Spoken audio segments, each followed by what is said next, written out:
इरोजिव antral gastritis पेट की एक ऐसी समस्या जिसमें वजन लगातार कम होता है, खाना पचता नहीं है इसलिए पेट फूलता है, खाना पचता नहीं है, शरीर में ऊर्जा नहीं मिलती है इसलिए लगातार कमजोरी आती है, कमजोरी आती है तो लगातार काम करने की क्षमताएं कमजोर पड़ती हैं, और ऐसे समय में अगर काम करना पड़ जाए तो चिड़चिड़ापन छूटता है। कई लोग ऐसे मैंने देखे हैं जो इस समस्या से ग्रस्त हैं, उनको पता है या नहीं पता, लेकिन घर में अगर चिड़चिड़ा रहे हैं बात बात पे, इसका मतलब ये प्रॉब्लम हो रही है। अगर एंडोस्कोपी करा दी जाए कंफर्म हो जाएगा कि ये प्रॉब्लम है। हालांकि और भी रीजंस की वजह से चिड़चिड़ाहट तो आती है, रीजन और भी होते हैं, लेकिन एक ये भी एक्टिव रीजन है। इस समस्या को पूरे तरीके से ठीक करने के लिए कंप्लीट रूटीन है। इस रूटीन को आप तो एक एक करके जो बताया जा रहा है ना, उसको अपनी राइटिंग में लिख के रख लो, ठीक है। एक पूरे रूटीन को पूरा नोट्स बना लो, किस तरीके से आपको इस बीमारी को जड़ से ठीक करना है, उसके लिए क्या क्या करना पड़ेगा, नोट्स बनाओ। नोट्स क्या क्या है? सबसे पहले अपन पॉइंट्स बना लें कि भाई हमको करना क्या क्या है। तो सबसे पहले हम करेंगे सवेरे जागने के बाद तुरंत हमको क्या करना है, जिसको मॉर्निंग रूटीन बोला जाएगा। इसमें कोई कोताही नहीं होनी चाहिए, ये एज इट इज होगा। इसमें क्या क्या करेंगे हम अभी बताएंगे आगे। दूसरे नंबर पर आता है व्यायाम। व्यायाम मतलब व्यायाम में कौन से व्यायाम करने हैं, उनको किस तरीके से किया जाना है, उनको कितनी देर के लिए किया जाना चाहिए और क्या नहीं करना है, ये व्यायाम में भी आ जाएगा। दूसरा, तीसरा, सवेरे से लेके शाम तक आपको खाने पीने में क्या खाना है, उसकी मात्रा कितनी होनी चाहिए, वो कैसे खाया जाएगा और उसमें किन किन बातों का विशेष ध्यान रखा जाएगा, ये पूरा आ जाएगा। चौथे नंबर पर आएगा इलाज। प्राकृतिक चिकित्सा में क्या क्या इलाज हैं जो हम आसानी से कर सकते हैं। और पांचवें नंबर पे आएगा आपका परहेज, हमको क्या क्या परहेज रखने हैं। और एक जो नोट पॉइंट है वो होगा कि हमको अपने जीवन शैली में किन विशेष बातों का ध्यान रखना है। ये पूरे हेडिंग्स, हम पूरा ये हेडिंग्स हैं, इनके अंतर्गत हमको क्या क्या करना है ये एक एक करके समझेंगे अब, ठीक है। सबसे पहले morning routine. Morning routine erosive antral gastritis में, ठीक है, क्या है ये मॉर्निंग रूटीन? ऑलमोस्ट सबके लिए जरूरी होता है। बीमारी इरोजिव एंट्रल गैस्ट्राइटिस हो, फैटी लिवर हो, हार्ट की हो, किडनी की हो, बाल के झड़ने की हो, आंखों की कमजोरी की हो, या फिर आपकी याददाश्त की कमजोरी की हो, सब में ये वाला मॉर्निंग रूटीन विशेष काम में आएगा। कौन सा? ब्रह्म मुहूर्त उत्तिष्ठेत, ब्रह्म मुहूर्त में उठ जाएं। ब्रह्म मुहूर्त में उठ जाएं मतलब, ब्रह्म मुहूर्त का मतलब सूर्योदय के कम से कम 45 मिनट पहले से लेकर के 1.5 घंटे पहले के समय में उठ जाओ। अगर 6 बजे सूर्योदय हो रहा है तो आप 6 बजे के 1.5 घंटे पहले मतलब 4:30 बजे से लेकर के 5:15 बजे के बीच में आप कभी भी उठ जाओ, 5:15 के पहले पहले उठ जाओ। जैसे ही जागे, जागते ही पानी पीना है। ऊषा पानम। ऊषा पानम मतलब ऊषा काल में, वो सवेरे का काल जो है ऊषा प्रहर माना जाता है, रात्रि का अंतिम प्रहर ऊषा प्रहर, तो उस प्रहर में पानी पी लेना है। वो तो पी रहा हूँ सर। अब वो पानी सादा होना चाहिए, गरम ना हो, तावे के बर्तन का ना हो, मेथी का ना हो, अजवाइन वाला नहीं हो, क्योंकि आजकल कोई कुछ भी बता रहा है और हम सुन करके फॉलो कर लेते हैं, वो हमारे लिए है कि नहीं हमें नहीं पता।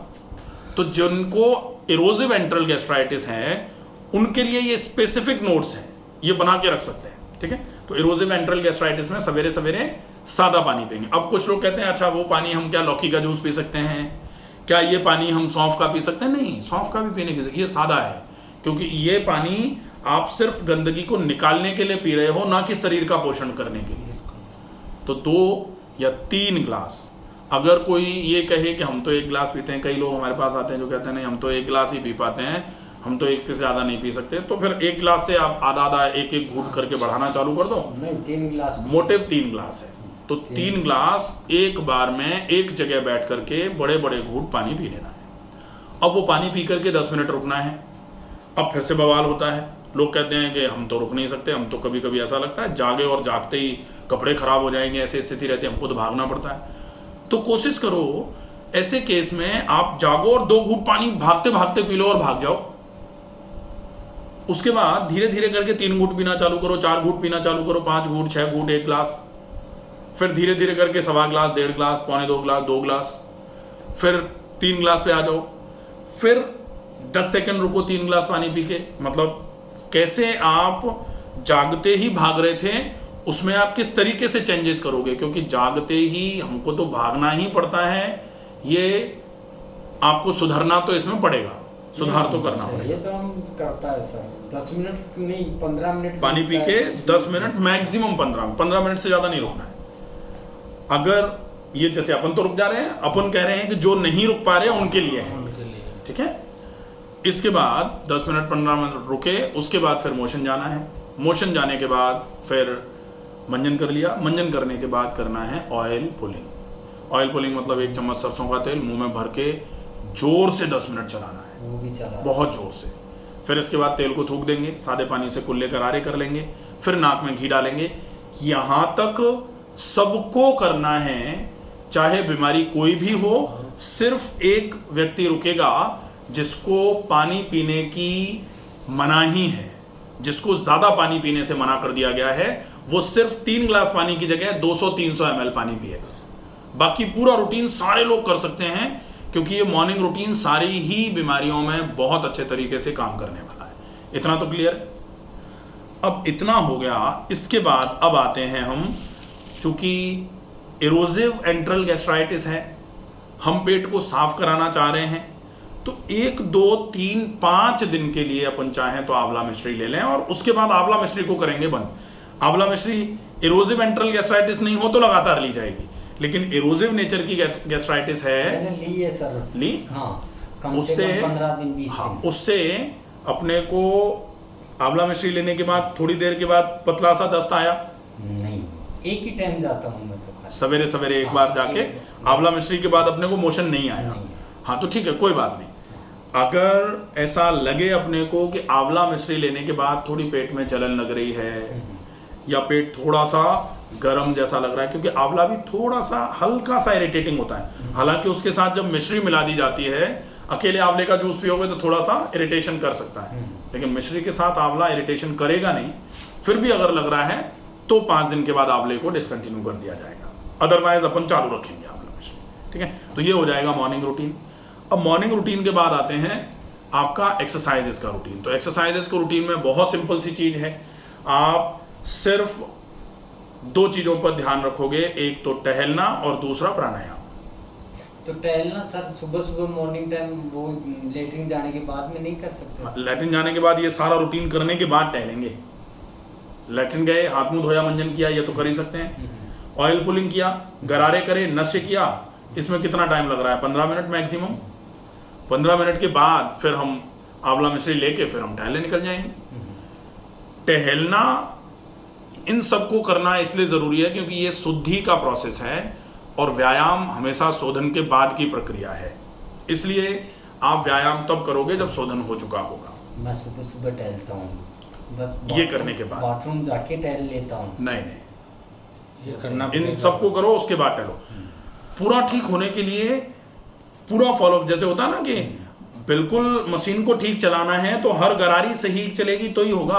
अगर एक गरारी भी उल्टी सीधी चलने लग गई ना तो मशीन खड़क खड़क करना चालू कर देगी, मशीन ठीक नहीं चलेगी, ठीक है।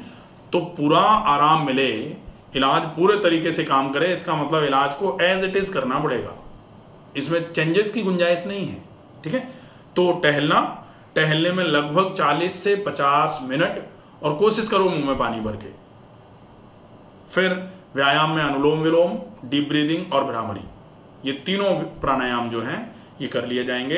अनुलोम विलोम लगभग 10 मिनट, डीप ब्रीदिंग बहुत धीमी गति से करना है, अगर टाइम ज़्यादा लग रहा है तो 50 बार, और अगर समय निकल सकता हो तो 100 बार। और इतना करने के बाद फिर भ्रामरी प्राणायाम करेंगे 11 बार, और जब ये हो जाएगा तो फिर सीधे लेट के विश्राम करेंगे। ये पूरा हो गया।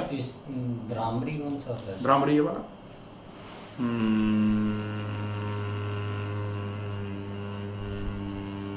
भौरे के समान आवाज निकालना, ठीक है। ये तनाव को थोड़ा कम करेगा, मानसिक स्थिरता लाना चालू करता है, जो अस्थिरता आती है ना मन में वो कम करने का काम करता है। ये हो जाएगा, 2 चीजें हो गई। अब तीसरे नंबर पे आते हैं डाइट। तो डाइट में विशेष ध्यान रखना है कैसे भी करके, सबसे पहले तो टाइम पर, कि आप व्यायाम के बाद कुछ खाओगे। सबसे पहले नाश्ता ज़रूर होगा 9 बजे के आसपास, लंच ज़रूर होगा 12 बजे के पहले, 12 और शाम को 6:30-7 बजे के बीच में 2 बार कुछ ले लिया जाएगा लिक्विड। शाम को 7 बजे आपका डिनर हो जाएगा और डिनर के बाद थोड़ी देर वॉक हो जाएगा और रात को सोने के पहले कुछ लिक्विड लिया जाएगा। ये तो टाइमिंग है, ठीक है, टाइमिंग क्लियर हो गई। अब आते हैं कंटेंट की। टाइमिंग तो पता लग गया, कंटेंट क्या। तो व्यायाम के तुरंत बाद इरोजिव नेचर का एंट्रल गैस्ट्राइटिस है तो हम सौंफ पानी से शुरू करेंगे, क्योंकि इरोजन्स हैं, जलन ना हो। सौंफ जो है वो जलन को रोकने का काम करेगी। सौंफ पानी ले लेंगे। अगर हमको भूख लग रही है, कमजोरी लग रही है, हम साथ में मुनक्के ले लेंगे। रात को भीगे हुए मुनक्के मीठे हों, खट्टे नहीं हों, इसका ध्यान रखना पड़ेगा। अगर और भूख लग रही है तो हम इसके साथ में एक फल ले लेंगे, या फिर ये ले लिया और 15-20 मिनट आधे घंटे के बाद एक फल ले लेंगे। फिर केला होगा, कुछ केला ले सकते हैं, सेब ले सकते हैं, छील कर बहुत चबा के खा के वो चलेगा, ठीक है। इसके बाद अब आता है नाश्ते का टाइम। तो नाश्ते में मतलब अल्पाहार 9 बजे होगा और उस समय खूब सारी सब्जियां, थोड़े से गिन के 20-25 चावल और गिन के 20-25 दाल के दाने, मूंग की दाल के, और खूब सारी सब्जियां, खूब सारा पानी डाल करके अच्छे तरीके से उसको खूब बढ़िया मात्रा में, हल्दी थोड़ी मात्रा में, जीरा ज़्यादा, सौंफ ज़्यादा, धनिया ज़्यादा डाल के उसको खुले में पका के पतला सा बनाना है। उसमें आधा चम्मच घी डाल सकते हैं पहले पहले भी, अदरवाइज घी जो है जब थोड़ा पाचन क्षमता बढ़ जाए तब से चालू करेंगे। और इसको धीरे धीरे करके चबा चबा के तसल्ली से बैठ के खाएंगे। ये नाश्ता हो जाएगा, ठीक है। ये रोज का होगा। अच्छा, आज ये खा लो, कल वो खा लो, परसों ऐसे डिजाइन कर लो, उसके बाद वैसे डिजाइन कर लो, जरूरत नहीं है, एक ही खाओ, एक ही मेनू होना चाहिए। फिर लंच के आधे घंटे या 1 घंटे पहले मीठी सी पतली छाछ ले लो, पतली सी छाछ, उसमें थोड़ी मिश्री मिला के, चीनी की बजाय मिश्री, ठीक है। उसके बाद लंच में जौ और ज्वार की रोटी, अगर चाहो तो इसमें थोड़ा सा अपन रागी मिला सकते हैं अगर इजीली अवेलेबल हो जाए तो, अदरवाइज जौ और ज्वार की रोटी और सब्जी। अगर ऐसा लगे कि रोटी जौ और ज्वार की खाई लेकिन पेट थोड़ा भारी रहता है शाम तक, तो फिर इस जगह पर भी हम खिचड़ी खा लेंगे। और वो खिचड़ी कौन सी, जो 9 बजे बनाई थी, हम 12 बजे भी वही खिचड़ी खा सकते हैं। हाँ, तो वो भी खा लेंगे सर, चलेगा। हाँ। बहुत बढ़िया रहेगा, ठीक है। हमने छाछ ले ली 11:30 बजे, फिर 12 बजे हमने खिचड़ी खा ली। अब खिचड़ी हमने 2 बार खा ली। अब इसके बाद 2 बजे और 4 बजे हम या तो सौंफ का पानी ले लेंगे, या फिर अगर खिचड़ी खाई है तो भूख लगेगी हमको, तो जैसे 2 बजे भूख लगी हमको, हमने एक फल खा लिया। अगर तेज भूख लगी, भूख नहीं लगी है, सौंफ पानी ले लिया। 2 बजे सौंफ पानी लिया, 4 बजे भूख लगी, 4 बजे फल खा लिया। मान लो 4 बजे भी भूख नहीं लगी, सौंफ पानी ले लिया। क्योंकि हमको क्या है, भूख को इनिशिएट कराना है। ऐसा नहीं कि भूख लगी नहीं रही है फिर भी पेट में भरते जा रहे हैं, तो फिर भूख बढ़ेगी नहीं कभी। तो फिर भूख जब तक लगेगी नहीं तब तक अगर हम बिना भूख के खाते रहेंगे तो शरीर में चेंजेस नहीं आएंगे, खराब होता रहेगा शरीर, ठीक है। ये हो जाएगा। फिर हम शाम के खाने में, जो शाम का खाना है, हमेशा कहा जाता है should be lighter than lunch, तो जो लंच लिया है उससे हल्का होना चाहिए। अब लंच से हल्का, हमने लंच में तो खिचड़ी खाई है, तो हमारे पास शाम के खाने में क्या बचता है, ऑप्शन में हमारे पास फिर से खिचड़ी बच जाती है, या फिर दलिया बच जाता है, या फिर सूप और सब्जी बच जाती है। तो हम कोई भी सब्जी, जैसे 300-400 ग्राम सब्जी को अच्छे तरीके से पानी में खुले में उबाल के और थोड़ा सा गाय के घी से उसको हल्का सा छौंक लगा के खा सकते हैं। और या फिर शाम को दलिया खा सकते हैं। दलिया खा सकते हैं। दलिया कैसे, यही सब्जियां जो हम बना रहे हैं सब्जी, उसी में गिनती का थोड़ा सा ज्वार का या जौ का दलिया डाल दो, तो वो वेजिटेबल जौ का या ज्वार का दलिया हो जाएगा, वो खा लिया, ठीक है सब्जी ही, लेकिन उसमें जरा सा दलिया भी डला है, ठीक है, तो वो हमने खा लिया। इससे क्या होगा, न्यूट्रिशन हमारे पास पूरा आ रहा है। अच्छा, अभी प्रोटीन इसलिए नहीं खाना है क्योंकि प्रोटीन खाएंगे पेट को पचने में प्रोटीन को पचने में तो टाइम लगता है, सही। प्लस इरोजन है, एसिड को पचाने, एसिड आएगा प्रोटीन को पचाने के लिए और एसिड इरोजन को जलाएगा, तो फिर प्रॉब्लम हो जाएगी। इसलिए प्रोटीन से थोड़ा बचना है अभी, ठीक है। तो प्रोटीन में क्या, मूंग की दाल ले रहे हैं, मसूर की दाल ले सकते हैं। कभी कभी अगर बहुत चटकारा हमारे जीभ कि हमको तो कुछ बहुत वैसा खाना है, तो घर का बनाया हुआ पनीर थोड़ा सा उसमें टमाटर वमाटर डाल के आप थोड़ा बना सकते हो। उसके साथ आप ज्वार की या जौ की रोटी या ज्वार जौ दोनों को मिला के मिक्स की रोटी खा सकते हो कभी कभार, ठीक है। गेहूं का मोटा आटा की रोटी नहीं खा सकते? गेहूं का मोटा आटा थोड़ा अवॉइड करने की कोशिश करो खाने को। अगर जैसे मान लो ये नहीं मिले जौ ज्वार तो फिर गेहूं की खा सकते हो, लेकिन अगर मिल जाए तो कोशिश करो जौ ज्वार नहीं, की। सब मिलता है, गेहूं तो नुकसान नहीं करते। और रात को सोने के पहले फिर से हम एक तो लेंगे सौंफ का पानी, जो हमारे पेट को थोड़ी ठंडक पहुंचा देगा। अगर एनर्जी की कमी लग रही है तो उसमें थोड़ा मिश्री डाल देंगे। ये पहला रूटीन है। अब इस रूटीन में क्या होगा, बहुत सारे लोग कहते हैं कि अरे साहब हमारा तो वजन पहले ही कम हो रहा है, ये खाएंगे तो वजन कम हो जाएगा। डेफिनेटली कम होगा, क्योंकि हमने ऊर्जा तो अभी दी नहीं, हम तो केवल अभी आपके शरीर में न्यूट्रिशन पहुंचा के आपके शरीर की हीलिंग टेंडेंसीज को इंप्रूव करा के आपके इरोजन्स को खत्म करने का काम कर रहे हैं। अच्छा लगेगा, कमजोरी दूर होगी, शरीर हल्का लगेगा, बीमारी के सिम्टम्स खत्म हो जाएंगे, लेकिन वजन कम होगा। अब लोगों को तसल्ली नहीं होती कि साहब हमारा तो वजन कम था, हमारा तो और करवा दिया, अरे आप तो क्या है, क्या बताते हो, हम तो वैसे ही परेशान थे, हमारा और वजन कम हो गया। वजन भी बढ़ेगा, लेकिन यही रूटीन हमेशा थोड़ी चलाना है। जब ये चल के आपके सिम्टम्स में आराम मिलना चालू होगा तो आगे क्या करना है उसको आगे देखेंगे। फिर वजन बढ़ाने का रूटीन कैसा होगा, उसके लिए डाइट क्या रखनी है वो भी देखेंगे। सब कुछ है ना। तो ये फर्स्ट रूटीन है इरोसिव वेंट्रल गैस्ट्राइटिस का, डाइट का, ठीक है। अब आते हैं प्राकृतिक चिकित्सा में। तो प्राकृतिक चिकित्सा में सिर्फ ठंडे पानी का, बिल्कुल बर्फ के पानी का ठंडा पानी हो और उससे तौलिया को गीला करके पेट पर रख दो। इरोजन्स हैं, जलन पेट की और माथे आंखों की आपकी 5-7 दिन में ही गायब हो जाएगी। माथा बिल्कुल ठंडा रहना चालू हो जाएगा, जो लगता है ना माथा में। सर मैंने किया है, ठंडा गर्म शेक भी किया। ठंडा गर्म मत करो अपन, अभी ठंडा करेंगे इससे। ये आंतों में भी कुछ ऐसा लगा इसलिए मैंने किया है। अभी केवल ठंडा ठंडा ये करके। दूसरा इलाज जो है वो है रात को सोने के पहले नाक में घी। अच्छा, कुछ लोगों को गर्मी जैसे पेट में ज्यादा है तो वो गर्म इलाज कुछ भी नहीं करें, गुनगुने पानी में पैर भी नहीं डालें, वो तो सीधे रात को नाक में घी और डाल के सो जाएंगे। ये प्राकृतिक चिकित्सा हो गई। अगर संभव हो जाए तो एक छोटा सा, आपका तो वजन भी ज़्यादा नहीं है, एक टब ले लिया प्लास्टिक का, उसमें सादा पानी भर के उसमें लगभग 20 मिनट 30 मिनट के लिए बैठ गए, बहुत बढ़िया उपचार है, बढ़िया रहेगा। परहेज में चाय, दूध, बाहर का खाना कोशिश करो, मिर्च मसाले ये बिल्कुल भी ना खाए जाए, मैदा बिल्कुल भी ना खाई जाए, इससे परहेज रखना है। और जीवन शैली के परिवर्तनों में अपने को खाने को बहुत चबा के खाना है, पानी को चाय की तरह सिप कर करके पीना है। कोशिश करना है शाम का खाना 7 बजे के पहले खा लिया जाए।